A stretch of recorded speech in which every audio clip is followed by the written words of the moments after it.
that have products to sell, encourage impulsive consumerism, rarely question corporate or organizational practices. But why is taking sponsors such a big problem? While I'm considering this offer, I'm going all over my arguments. First of all, it's a clear conflict of interest. Are you kidding me? If you're a tech reviewer and you take money from the companies that make products you review, you're not unbiased. And you're not a reviewer anymore, you're a salesman. Moneyed interest is the biggest bias in media, politics, and academia. And we know this is a problem. YouTubers aren't immune to this. In fact, they are that much more exposed because they have no journalistic standards and no institutional accountability. They can just shill whatever and make money off of their audience. The other problem with sponsorship is that it incentivizes positive coverage and it oversaturates the discourse with positive messaging about sponsor interests. It is simply economics. Sponsors don't want to fund content that is going to challenge their business in any way. They're not going to pay content creators that tell their audiences not to use that product or that criticize it in any way that could hurt the sponsor brands. The result is that when the vast majority of media and creators are funded by sponsors, all you get is sponsor-aligned content that drowns down criticism and negative views. I have criticized creators for taking these sponsorship deals, and they're all always in denial. They say things like they share values with their sponsors or that they believe in their sponsors,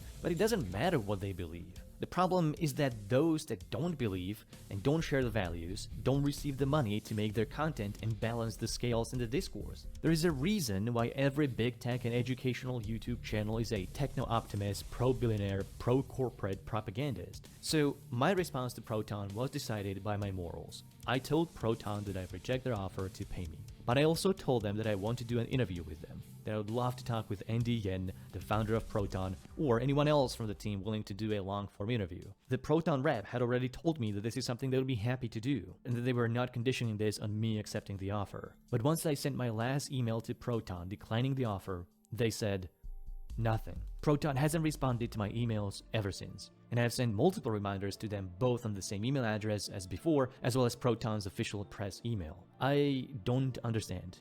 Why would Proton just ghost me? It couldn't be because I shared our emails with my Patreon community, because they had agreed to it. It couldn't be because they don't like me all of a sudden, because they said they're aligned with my values. I had reached out to Proton about this interview multiple times to different email addresses, and I got no response from any of them, which leads me to believe that Proton has internally instructed their team to stop communicating with me altogether. Which is strange because the communication was great while the offer was on the table. It only ceased once I finally declined it. This didn't make the pain go away, obviously. I declined the money and didn't get the interview. I'm not entitled to anyone's time, I know that, but privacy companies should stop treating us like commodities and realize that talking to the community is good for them and good for everybody. I mean, Tutamail did an interview with me without any hesitation. I have my critiques of Proton, many of them in fact, but overall, I still recommend their services, just not all of them at once.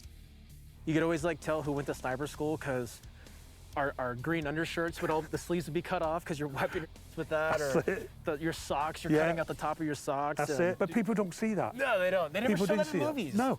I went down and picked the phone up and I rang Tanya up, my missus. And I spoke to her and I went, I love you, you know. And she goes, yeah, I love you too. What's that noise? I'll phone you in the morning. I promise you I will phone you in the morning.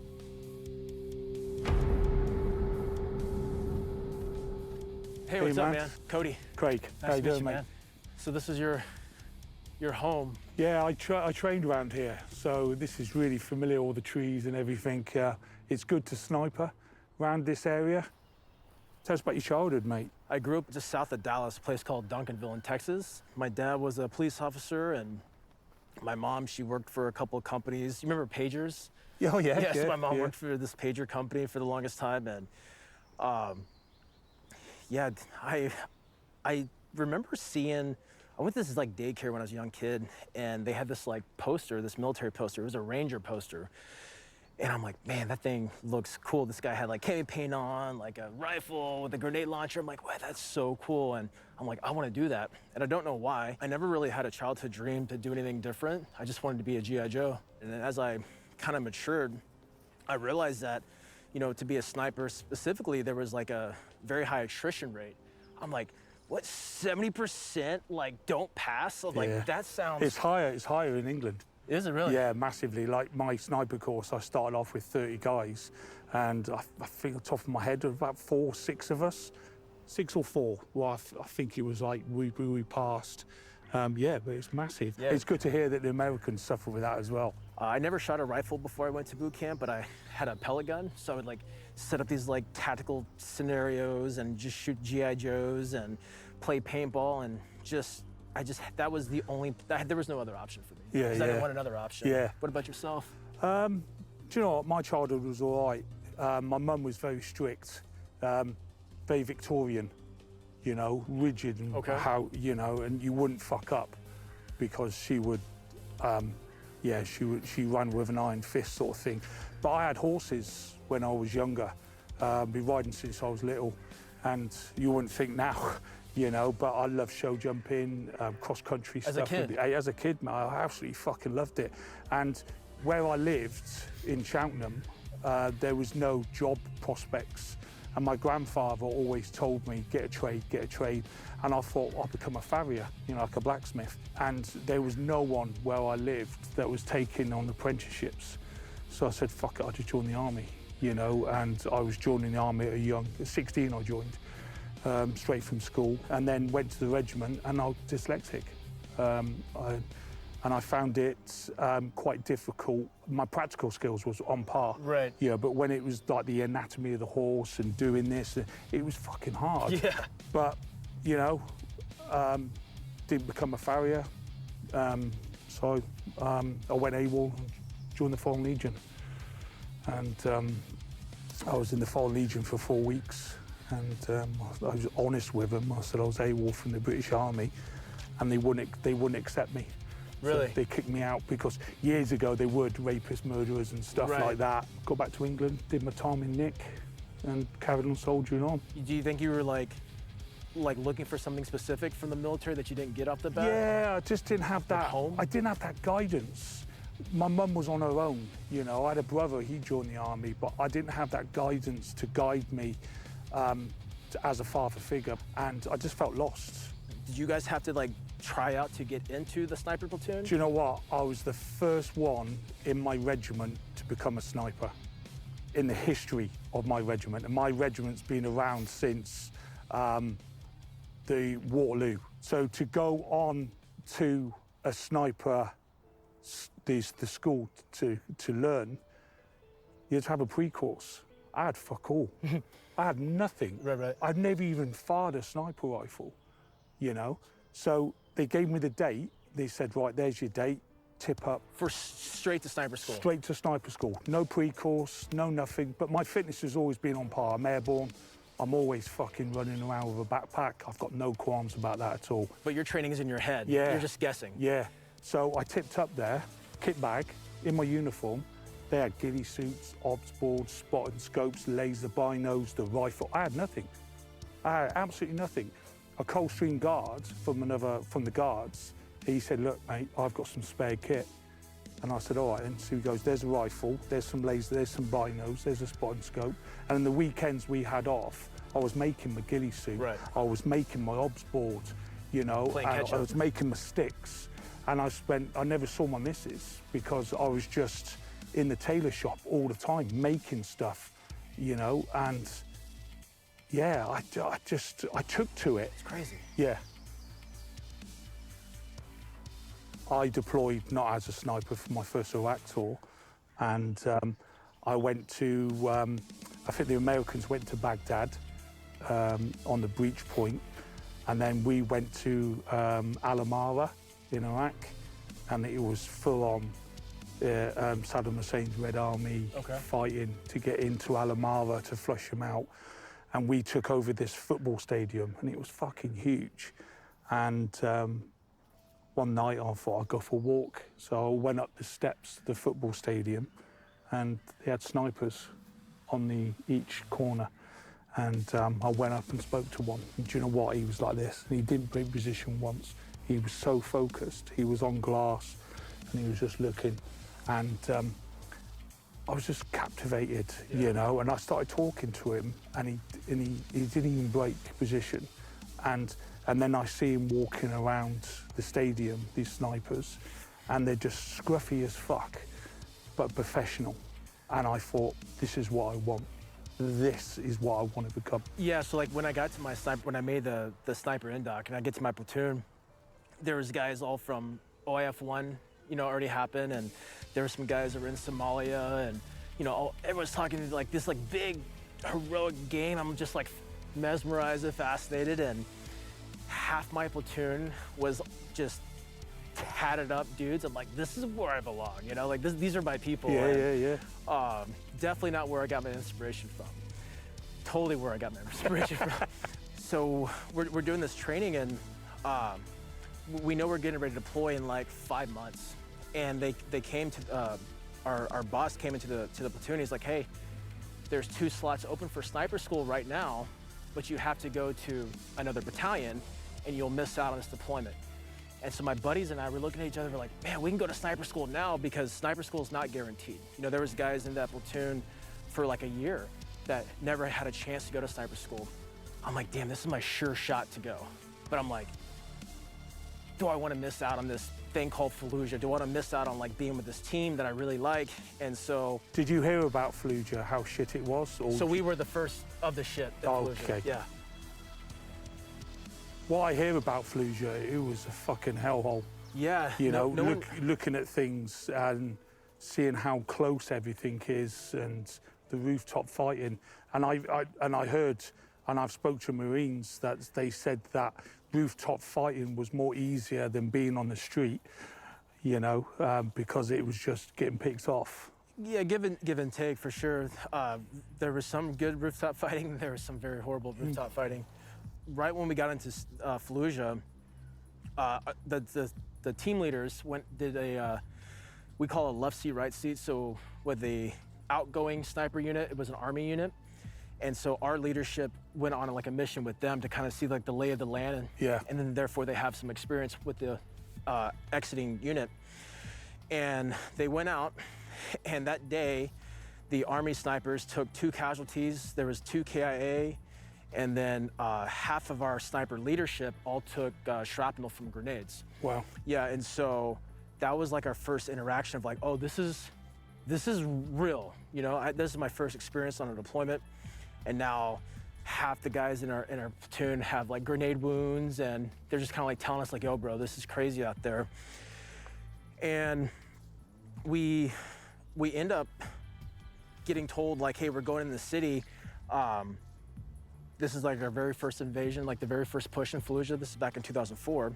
And before we go into the city, our platoon commander came in and he's like, hey, all you guys have to write a death letter. So I never even heard of a death letter. You know, you see it in the movies, like, you know, I just recently watched Black Hawk Down again, and I remember them handing like, hey, if I don't make it, give this to my wife.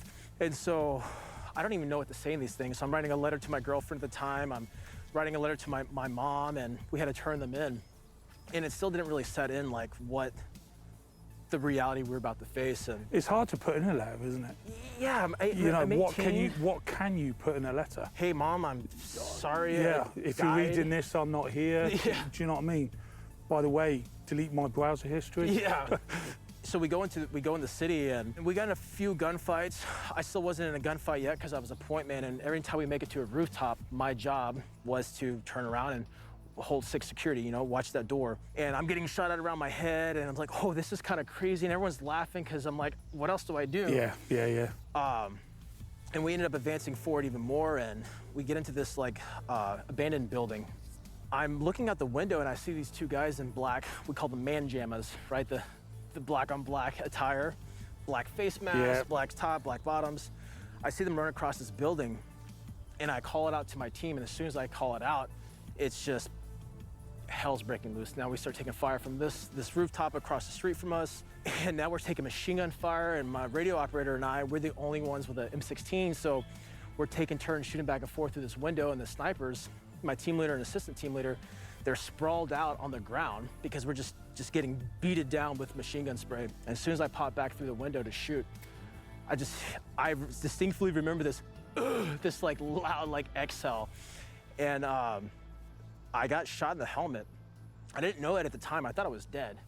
Like I have this like crazy like out of body experience. I'm like seeing my whole team. I'm seeing my body. I'm seeing like this gunfight take place like a glitch. It's like it's knocked you out. Yeah. And you've gone back in. Yeah. Like you see on the films where they knock. Yeah, I know like what a you mean. video game. You ever like play a video game? You get too close to the Yeah. wall. You can see like over the top. That's it. That's this like vision that I had of everything, and this like crazy like bright light. At least this is how I'm remembering it all. I just get sucked back into my body, and I wake up, my eyes, and my body's like convulsing. And it was my my assistant team leader. He was on the prone kicking me. He's like, "Hey, wake up!" They're like, "Dude, we thought you were dead. We didn't see any blood." I'm like, "What happened?" They're like, "Get on the radio and like call him for backup," because my body fell by the radio.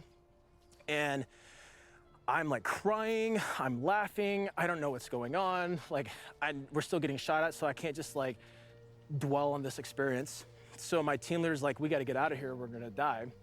And they're like, "Hey, go talk to the corpsman." So I go to the corpsman, I'm like, "Hey bro, I just got shot in the helmet. I have this like big hole in my helmet, right?" And luckily, I'm so grateful and so lucky.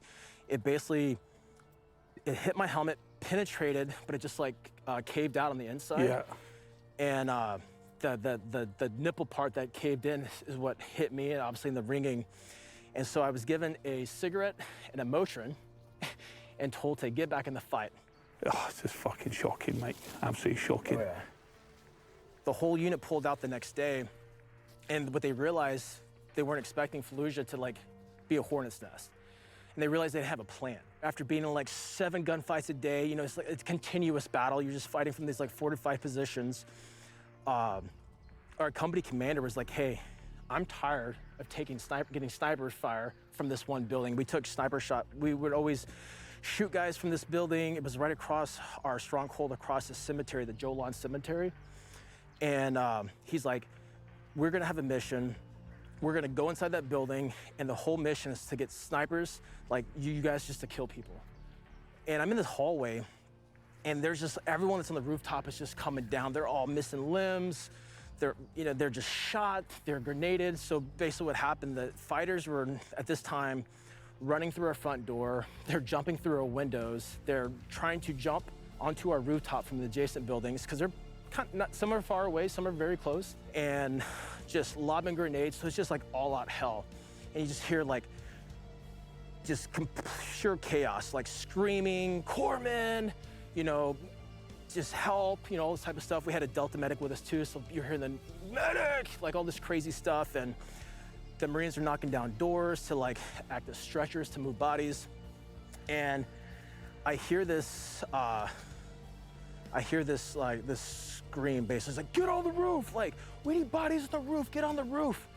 And I remember there was this guy in the corridor. He was a senior guy, he did OIF 1. I'm like, "Hey dude, let's go." And I'm sure you've seen it in your time, but you've seen someone with shell shock. Yeah, yeah.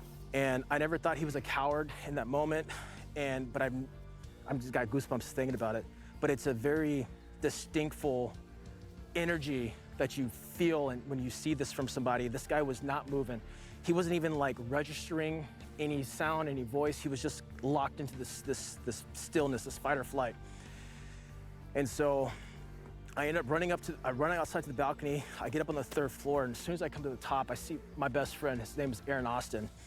He was a machine gunner, and so we would take turns like shooting the machine gun, doing our thing, and he taught me how to use the machine gun, taught me how to use the thermal. So it really took me under his wing, and like, because we were both on the rooftop, you know, smoking cigarettes every night, you know, holding watch. And so we really built this like amazing relationship under fire, you know. Yeah. And he was shot numerous times in the chest, and he was actually running up there to man the machine gun. So at this time, we already lost the machine gun up there in a fire from a grenade. We lost a sniper rifle, it was destroyed. All of our ammunition, all of our sniper ammo was in our pack with our night vision. That's cooking off, so I get up there and I just see like, just carnage. There's blood everywhere, there's just burning bags. At this point in time, now we're getting shot at from the minaret, the mosque, so they had the high ground on us. And I'm going to shoot, and as I'm shooting, the guy that was shell-shocked in the hallway, he runs like right in front of my muzzle, And thank God I saw him, and I didn't, you know, I was gonna shoot him in the head. So he came up there, he got in the fight, you know, whatever time and whatever he needed to do, he got up there, and the Delta medic was up there with us, and they're working on Aaron, trying to get him stabilized as much as possible. There was another guy up there. Dude, AK's a vicious round, right? Yeah. And so it just like completely filleted his whole, he was a bigger guy, but it filleted his whole upper shoulder, and he's still up there in the fight. He's throwing back grenades that are being thrown at us, and our whole mission at this point was to get all the bodies and any gear that was salvageable downstairs. And so we ended up carrying Aaron down, and at this time, I don't know if you ever saw videos of Fallujah, but there's one where there's like 100+ bodies running through the city, Yeah. and a 500-pound JDAM hits it. Yeah. So all those fighters are coming to our house. And that was just down the street from us. And the only way we got out of our building was the Abrams, the tanks. The tanks came to shield all the fire so we could like run out. And then we did the actual Mogadishu mile back to our stronghold. I just remember being so grateful to be alive. Because that entire deployment, out of all my deployments, 3 to Iraq, 3 to Afghanistan, 1 to Africa, that was definitely my most traumatizing, Yeah. most enlightening, and Is that something you go back to now and again? You think about? yeah, that story of, you know, the rooftop and Yeah. this hell house, you know, it actually haunted me for years. And that was the day was April 26, 2004, and you know, Funny enough, I can remember the day I got blown up. You know, December the 14th at 4:30. Got blown up. Yeah. Do you know what I mean? It's funny what you remember. What about yourself? You have any like just crazy introduction to the sniper world or your combat experience? Mate, I was on a rooftop in Iraq, and the place was called the P-Jock, and it's from Basra Palace, and it literally takes 10 minutes to walk it. Okay. It takes 2.5 hours in a vehicle because you get fucking smashed. And they call it the Champagne Flute because that's what it looks like, the road. And next door to it is a prison, this P-Jock. And it's only held by 18 guys. And our job is to stop the insurgents releasing the prisoners who are high-value targets, like insurgent leaders and stuff like that. And I don't know, do you get the Muppet Show? Do you remember the Muppet Show? Yeah. Do you remember the old guys in the balcony? Yeah. Yeah, well, that was our sniper hide. Okay. And that's how much we stuck out. And we got pinpricks all the time. Bah, bah. And I said to my number 2, I said, look, mate, we can't fucking stay here. We need to get on the roof. And from 11 o'clock in the evening until 5 o'clock in the morning, it was the gates of hell. It would just fucking open up because these insurgents want to get into this fucking prison, and we had to defend this prison and I said, we need to get on the roof. And we could hear people getting caddy-backed off the roof because there was a massive wheat factory, and the hole at the top, they were using it as a murder hole. And they were like ants, like just similar to Fallujah, I suspect, you know, when you see him coming, you know. And we had a red phone down at the bottom, and my mate climbed down, he went to the roof, I went down and picked the phone up, and I rang Tanya up, my missus. And I spoke to her and I went, I love you, you know. And she goes, yeah, I love you too. What's that noise? I said, don't worry about it. And she goes, you okay? Yeah, I'm good. I'm good. I'll phone you in the morning. I promise you I will phone you in the morning. I love you. I put the phone down. And I went up on the roof, and we ended up using cooking oil as gun oil because we ran out of gun oil for the Jimpies. And we found out single sniper fire, the insurgents would just spread. But if you get the big guns on the go, they disguise as masks your one shot. And so I was getting the 2 GPMGs, we call them, general purpose machine gun. And I said, look, fucking fire.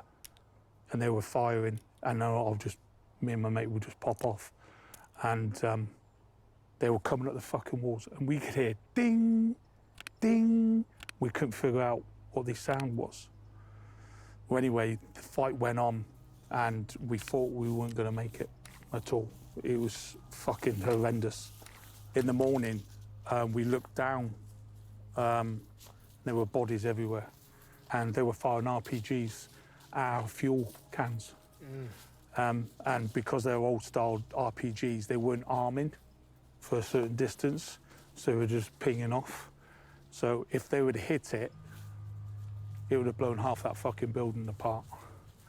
And I rang Tanya up, and I didn't tell her really. I just talked to her about what went on, but it was, yeah, it was fucking.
Бахилы не